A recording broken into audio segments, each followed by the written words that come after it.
nimewaona ndugu zangu hapa, namuona Ndimbo hapo, namuona Latifa. Nafurahi kuwaona hapa. Najua mmekuja kwa sababu ya mchezo wetu wa kesho dhidi ya Wananchi. Lakini watu wengi kama vile wametukatia tamaa Waona kama vile tayari tumeshafungwa, kama vile tayari mchezo umeshaisha. Lakini sisi tuna mipango yetu ya ndani. Mipango yetu kwanza ni kuhakikisha timu yetu inapata matokeo kwa ajili ya kujinasua kule tulipo. Kuna ile statement wanasemaga maiti imeng'ang'ania share.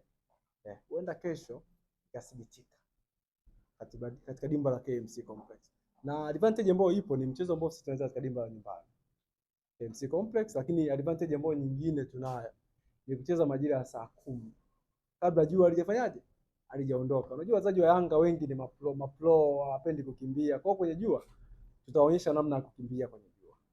Kwa kesho tutakwenda kupambana kupata matokeo, lakini pia kuwafuta machozi kina Ahmed Ally. Nimeona Ahmed ameongea wao wanaweza kuchukua ubingwa lakini watapambana hadi mwisho. Yaani wamefikia stage ya kupiga mahesabu. Sasa sisi kesho tunawarudisha kwenye track ya kuwania ubingwa. Kama ikitokea tumemfunga Yanga, tofauti ya Yanga na Simba itakuwa ni point ngapi? 2. Ndio, tukawafunga. Basi kesho huenda Ahmed akanipigia simu akinipongeza ifika saa 12 jioni. Ndugu yangu nashukuru sana mmetupa ubingwa. Najua ameongea hapa sana lakini nahakikishia kesho Ahmed atanipigia simu jioni kunipongeza kwa kurudisha katika njia ya kupambania ubingwa.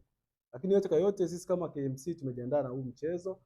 Tunafahamu ubora wa Yanga, tunafahamu namna ambavyo wanacheza wanapokuwa katika uwanja wa ugenini, wanapokuwa katika uwanja wa nyumbani, lakini sisi kama KMC tuko tayari kwa ajili ya mchezo na tunakwenda kupambana kwa ajili ya kupata alama 3, kujiondoa kule ambapo tupo. Huwezi kujiondoa kwenye nafasi ya mwisho kama utashinda kushinda mchezo yako. Na miongoni mwa michezo ambayo tumesalia nao kwenye michezo 10 ambayo imesalia, Yanga pia wapo. Kwa hiyo tutaanza na Yanga, tutapambana kupata point 3, lakini baadaye tutaangalia michezo mingine. Michezo 7 ambao tutacheza katika dimba la nyumbani. Ukiwepo na mchezo wa kesho. Tuna mchezo dhidi ya Fountain, tuna mchezo dhidi ya Pamba, tuna mchezo dhidi ya Coast, dhidi ya Namungo, dhidi ya TRA. Tuna michezo takriban 7 pale. Kesho bila mshika. Kaka, wewe kesho unasaidia. Nitakuombea dua ila sijui kama itajibiwa. Kaka, kesho nakusaidia. Uko hoi ndugu yangu. Kesho njoo. Pambana basi. Kesho njoo, mechi saa ngapi? Ni saa 12 na robo. Njoo saa 10 pale. Pambana basi na wewe. Kesho ndo naanzia. Usife kinyonge namna hiyo. Shuka daraja ukiwa umemfunga mtu. Sawa bana? Kocha wetu nani? Tutamjua kesho. Vipi kocha wetu ni wewe sisi? Na kocha yeye. Au wewe kocha? Watu wenzio ulipoishia hapa, ulipoishia hapa. So speak benki.